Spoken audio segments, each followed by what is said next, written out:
বিনয় মিশ্রের ভাইকে গ্রেফতার কালীঘাট থানার। বিনয়ের ভাই বিকাশ মিশ্রকে গ্রেফতার করা হয়েছে। কয়লা পাচারের অন্যতম অভিযুক্ত এই বিনয় মিশ্র। বিনয়ের ভাই বিকাশ মিশ্রকে গ্রেফতার করা হয় পক্সো আইন, শ্লীলতাহানি, ষড়যন্ত্র সহ একাধিক ধারার অভিযোগ দিয়েই কিন্তু গ্রেফতার করা হয়েছে বিনয় মিশ্রের ভাইকে। তার ভাইকে গ্রেফতার করেছে কালীঘাট থানার পুলিশ। বিনয়ের ভাই বিকাশ মিশ্র, তাকে গ্রেফতার করা হয়েছে। কয়লা পাচারের অন্যতম অভিযুক্ত বিনয় মিশ্র। আমরা বিষয় নিয়ে কথা বলে জানবো। পিয়ালি মিত্র এই মুহূর্তে আমাদের সঙ্গে রয়েছেন, আমাদের প্রতিনিধি টেলিফোন লাইনে। পিয়ালি, এই গ্রেফতারি নিয়ে জানবো।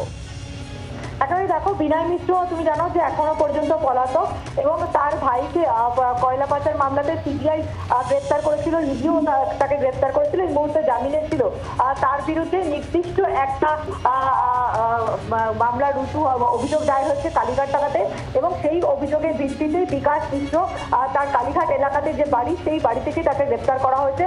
তার বিরুদ্ধে একাধিক ধারাতে মামলা রুজু করা হয়েছে, যার মধ্যে খুনের চেষ্টা, শ্লীলতাহানি, পক্সো আইনের ধারা, তার সঙ্গে সঙ্গে ক্রিমিনাল কনস্পিরেসি, ভয় দেখানো, এরকম একাধিক ধারা যে অভিযোগ তার বিরুদ্ধে অভিযোগ জমা পড়ে, তার ভিত্তিতেই আর এই ধারাগুলোতে অভিযোগ দায়ের হয়েছে এবং তাকে গ্রেফতার করা হয়েছে। আজকেই তাকে আদালতে পেশ করা হবে এবং তাকে কাস্টাডিতে নেওয়ার জন্য আবেদন জানাবে পুলিশ। এবং বিকাশ মিশ্র গ্রেফতারি অত্যন্ত গুরুত্বপূর্ণ, তার কারণ এর আগে তুমি জানো যে এই কয়লা পাচার মামলা, যেটাতে ইডি সিবিআই তারা তদন্ত করছে, সেই মামলাতে এখনো পর্যন্ত বিনয় মিশ্রকে ধরা যায়নি, কিন্তু ইডি এবং সিবিআই দুজনেই হাতে কিন্তু বিকাশ মিশ্র গ্রেফতার হয়েছিল। পরবর্তী সময় সে জামিনে মুক্ত ছিল এবং কলকাতা পুলিশের মামলাতে এবার বিকাশ মিশ্র গ্রেফতার হলো।